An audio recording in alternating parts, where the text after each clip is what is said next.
Llevo 6 meses fingiendo que no siento nada por el chófer que mi prometido contrató para protegerme.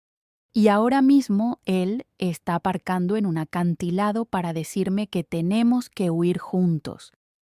Mi vida es una jaula de oro y Javier, mi prometido, es el dueño de la llave. Él fue quien contrató a Marcos, este tipo serio y callado, para que me llevara a todas partes, supuestamente para mi seguridad. Pero hoy Marcos se desvió de la ruta. No dijo una palabra, solo condujo hasta este mirador desierto con el sonido de las olas rompiendo ahí abajo. El coche de alta gama, el que Javier paga, se detuvo y el silencio se hizo tan denso que casi podía masticarlo. Se giró en el asiento del conductor y su mirada, por primera vez, no era la del empleado. Era la de un hombre al límite, la de alguien que está a punto de quemarlo todo. Sentí cómo se me contraía el estómago, un nudo helado y afilado. Mis manos empezaron a sudar sobre el cuero del asiento justo antes de que abriera la boca para decir las palabras que iban a destrozar mi mundo para siempre. Intenté evitarlo durante semanas. Me obligaba a mí misma a ver a Marcos solo como una extensión del coche, una parte del servicio de lujo que Javier pagaba. En las cenas, en los eventos, mi cerebro lo catalogaba como el chófer y lo apartaba, pero fallé miserablemente en la gala anual de la empresa. Era una de esas noches llenas de sonrisas falsas y vestidos caros. Yo estaba atrapada en un círculo de socios de Javier, escuchando a uno de ellos, ya borracho, contar una historia denigrante sobre una empleada.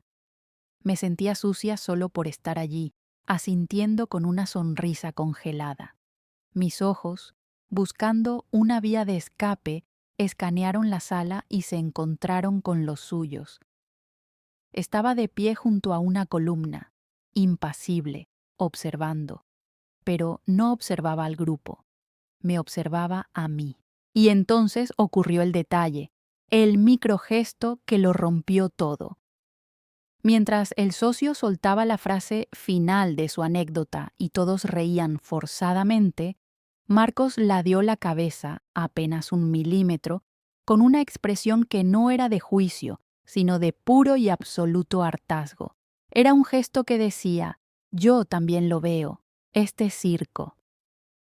Fue tan sutil que nadie más pudo haberlo notado, pero para mí fue un grito. Mi reacción fue visceral e instantánea. La sonrisa se me borró de la cara y mi mano, de forma involuntaria, apretó con tanta fuerza la copa de champán que sentí el cristal crujir bajo mis dedos.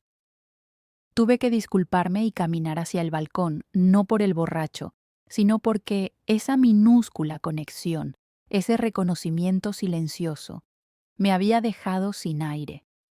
Esa misma noche, Javier decidió quedarse más tiempo haciendo contactos, así que me ordenó volver a casa con Marcos.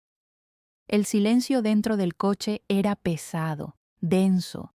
Ya no era el silencio cómodo de antes, ahora estaba lleno de la confesión no verbal del salón.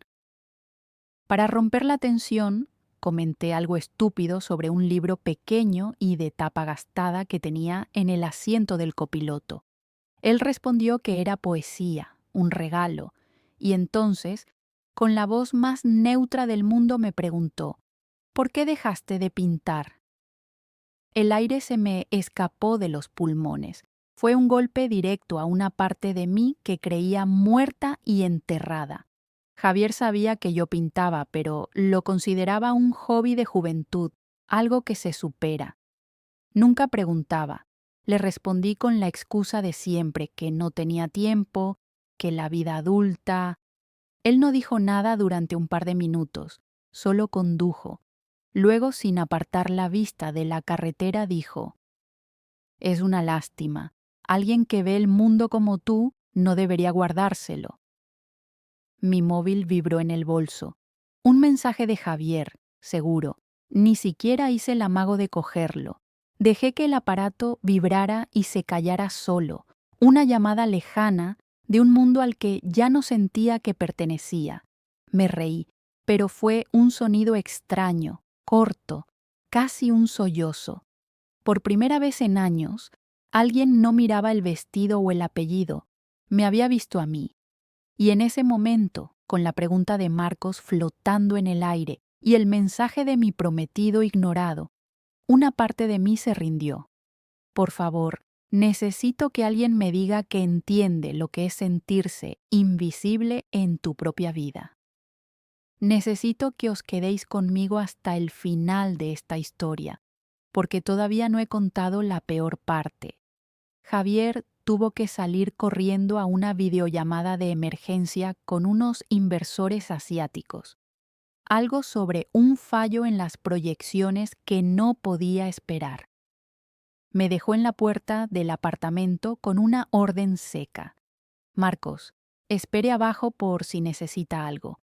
Pero llovía a cántaros y fui yo quien insistió en que esperara dentro. El inmenso y silencioso salón, que normalmente parecía elegante, de repente se sentía como una vitrina vacía. Él se quedó de pie cerca de la entrada, incómodo, como si temiera manchar las alfombras blancas. ¿Quieres sentarte?, le dije, solo por romper el silencio. Él negó con la cabeza. Se aclaró la garganta. «No tardará, ¿verdad?», preguntó él, mirando hacia la puerta. «Con Javier nunca se sabe», respondí, y me encogí de hombros. Un gesto que se sentía deshonesto. Me acerqué a la barra a por un vaso de agua, solo para moverme, para hacer algo. Él seguía allí, rígido. Sus ojos se desviaron un segundo hacia mi estantería, donde había un par de lienzos viejos, acumulando polvo en un rincón. Apartó la vista enseguida, como si lo hubieran pillado espiando. «Lo siento», dijo de repente, su voz era baja. «Lo de antes, en el coche, sobre la pintura, no era asunto mío». Dejé el vaso en la encimera.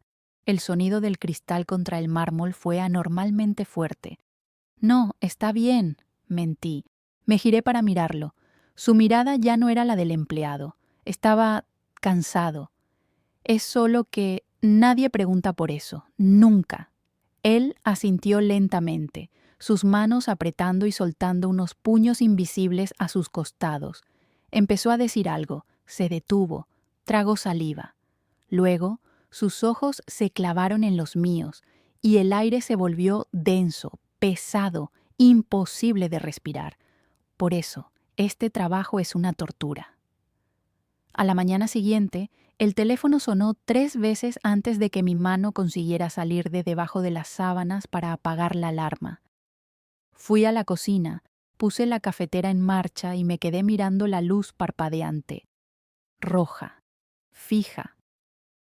El café empezó a salir, olía a quemado. Me di cuenta de que no había puesto agua, solo el filtro con el café molido. El motor zumbaba en seco.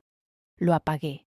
Abrí la nevera, saqué la leche, la dejé en la encimera y me quedé con la puerta abierta, mirando la luz interior sin ver nada durante 1 minuto entero. La cerré. Cogí el móvil para escribirle a Javier, que había salido antes del amanecer. Mi pulgar escribió «Buenos días» y lo borró. Escribí «Todo bien». Lo borré. Los dedos me temblaban. Abrí el chat de Marcos, vi su nombre y cerré la aplicación con un golpe seco de pulgar. Volví a la cocina y puse agua a hervir en un cazo. Mientras esperaba, empecé a ordenar los cojines del sofá. Los puse en fila, luego en diagonal, luego los quité todos. El silbido agudo del agua hirviendo me hizo dar un respingo tan violento que casi me caigo. El agua se evaporaba, gritando. Apagué el fuego y me apoyé en la encimera, con la respiración entrecortada, como si hubiera corrido una maratón. No había nada en mi cabeza, solo un ruido blanco. Javier entró en el salón sin que yo lo oyera llegar. Llevaba su traje de siempre, pero se había quitado la corbata. Lo oí dejar las llaves en el cuenco de cristal de la entrada. Un sonido familiar, un ritual. Me quedé de espaldas, mirando por la ventana la lluvia que volvía a caer. Sentí sus pasos detrás de mí, la cercanía de su cuerpo antes de que me tocara. Su mano subió hacia mi nuca, un movimiento que conocía de memoria. Iba a comprobar el cierre del collar que me regaló, su manía de asegurarse de que todo estuviera en su sitio. Pero justo antes de que sus dedos rozaran mi piel, me encogí. No fue un movimiento sutil, fue un espasmo, un latigazo de todo mi cuerpo que se apartaba de él. Su mano se quedó suspendida en el aire. El silencio se estiró, pesado y denso como la noche anterior. «Estás helada», dijo, y su voz no era una pregunta, era una conclusión, un dato. No me giré, forcé mis músculos, uno por uno, a dejar de temblar. Obligué a mis hombros a bajar de la tensión que los tenía pegados a las orejas. Entonces, muy despacio, eché la cabeza hacia atrás, dándole acceso a mi cuello. Un gesto de rendición. Sus dedos, por fin, tocaron el cierre de oro. Lo abrió y lo volvió a cerrar. El clic fue el sonido más alto que había oído en mi vida. El sonido de un candado. Estábamos en el coche, el de Javier, pero esta vez conducía él. Íbamos a una de esas cenas de compromiso con gente que sonreía con demasiados dientes. Javier detallaba su último éxito, un acuerdo cerrado a primera hora. Yo asentía, mirando por la ventana las luces de la ciudad pasar como un borrón. Mencionó un posible viaje de fin de semana a un hotel rural de lujo que le habían recomendado. Tiene una estrella Michelin, dijo, como si eso fuera el clímax de la experiencia. Sin pensar, sin filtrar, mi boca se movió sola. No, ay no, el acceso es una tortura. La palabra se quedó flotando en el aire, venenosa. Era la palabra de Marcos, la que usó para describir su vida, nuestro secreto. Javier quitó la vista de la carretera por un segundo para mirarme. Su cara no era de enfado, sino de curiosidad analítica, como si una pieza de su colección de arte hubiera hablado en un idioma incorrecto. ¿Una tortura? ¡Qué exagerada! ¿De dónde sacaste eso? El pánico me subió por la garganta, frío y metálico. Mi cerebro corrió a 1000 por hora, buscando una salida. La encontré, una mentira brillante y frágil. Lo leí en un blog de viajes, una reseña. Decían que la carretera es un infierno los sábados por la mañana y que arruina la experiencia. Fingí buscar en mi móvil, mis dedos temblando ligeramente mientras tecleaba en Google «Reseña Hotel Rural Carretera». La pantalla se llenó de resultados genéricos. Javier pareció satisfecho con la explicación. Volvió su atención al tráfico y cambió de tema, hablando del menú que esperaba probar. Pero la mentira ya estaba ahí. Era una cosa tangible, una grieta en la fachada perfecta de nuestra vida. Un hilo suelto que él, con su obsesión por el detalle, podría en cualquier momento decidir tirar de él hasta deshacerlo todo. Durante el resto del trayecto no volví a abrir la boca. Solo sentía el peso de esa palabra, tortura, y la historia fabricada para protegerla. Una historia que ahora tenía que recordar, que mantener. Una mentira con su propio código postal. La dependencia era el veneno y el antídoto al mismo tiempo. La necesidad de sentirme vista, aunque fuera por un segundo, era más fuerte que mi instinto de supervivencia. Pasaron 2 días de silencio absoluto, 2 días en los que me moví por la casa como un autómata. Entonces, mi móvil vibró sobre la mesa de cristal del salón. No tenía el nombre guardado, solo un número, pero yo sabía quién era. «Hay un libro nuevo en el asiento del copiloto. Creo que te gustaría». Era él. Mi corazón dio un vuelco, un golpe sordo y doloroso. La razón por la que cedí fue esa. No me preguntaba por Javier, no me hablaba del tiempo. Me hablaba de un libro. Me veía a mí, a la que pintaba, a la que leía poesía, a la que estaba enterrada bajo capas de seda y oro. Estaba sonriendo al teléfono, una sonrisa estúpida y real, mientras escribía ¿así? ¿Cuál? Cuando oí el sonido de la puerta principal abriéndose. Fue la cuñada de Javier. Entró sin avisar, como siempre. El pánico fue una reacción química, no un pensamiento. En una fracción de segundo, mi pulgar derecho golpeó el botón de bloqueo del móvil. La pantalla se volvió negra al instante.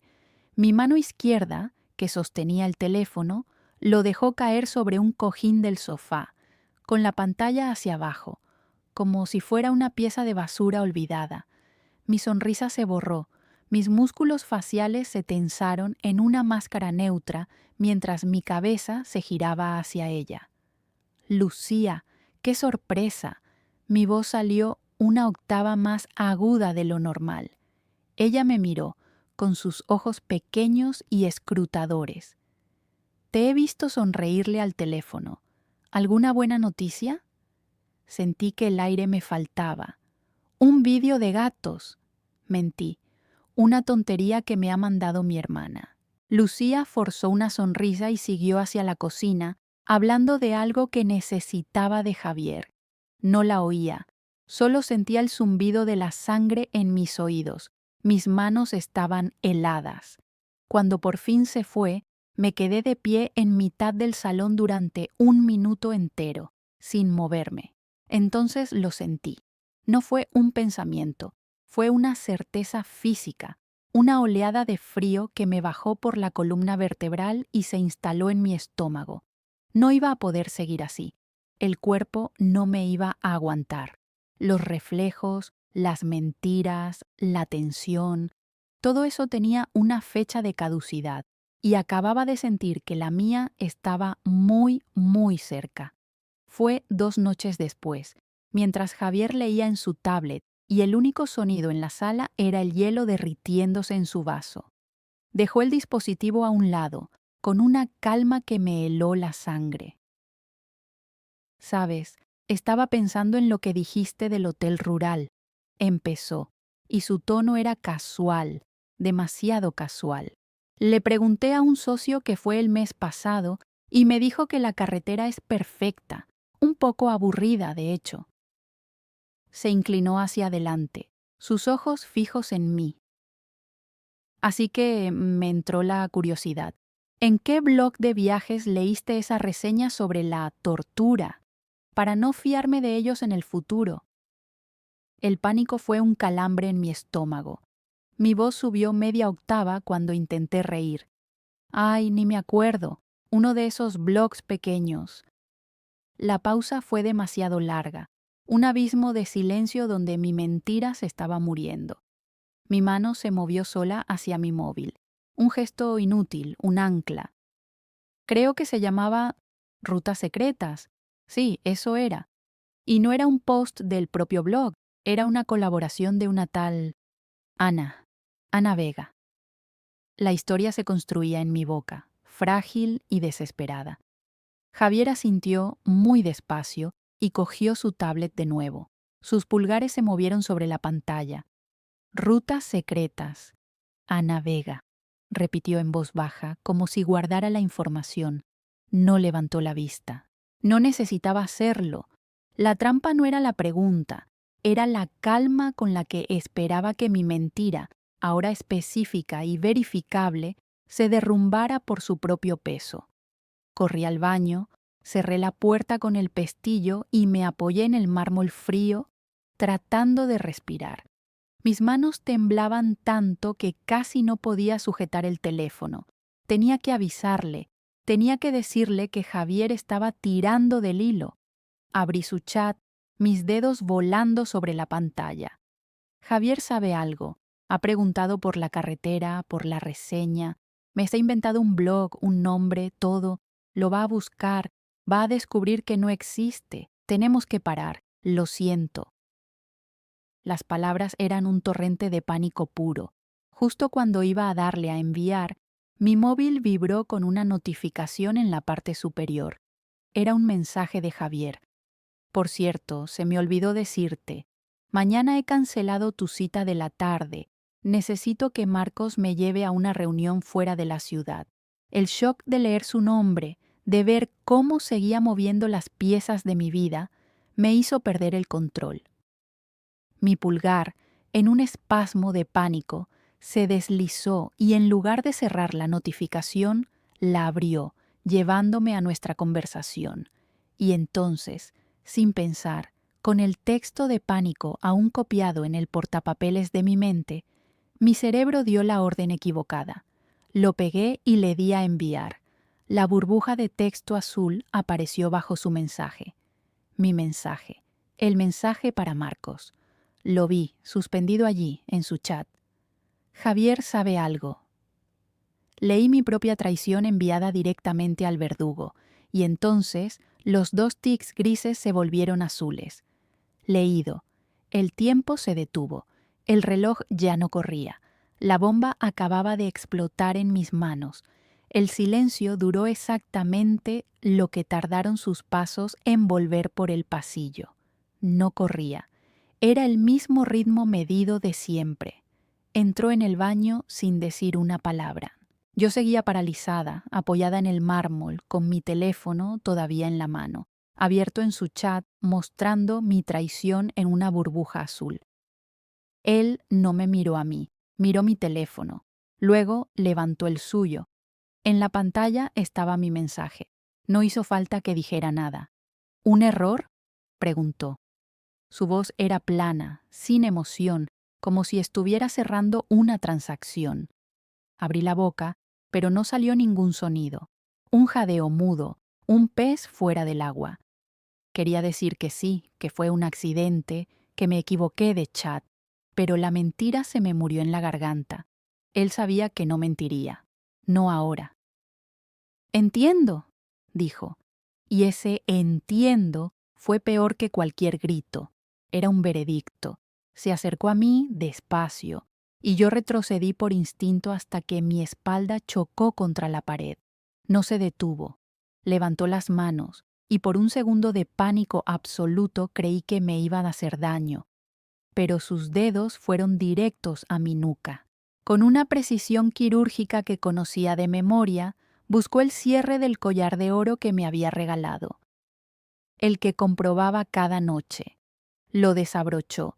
El clic fue diminuto, pero resonó en mis oídos como un disparo.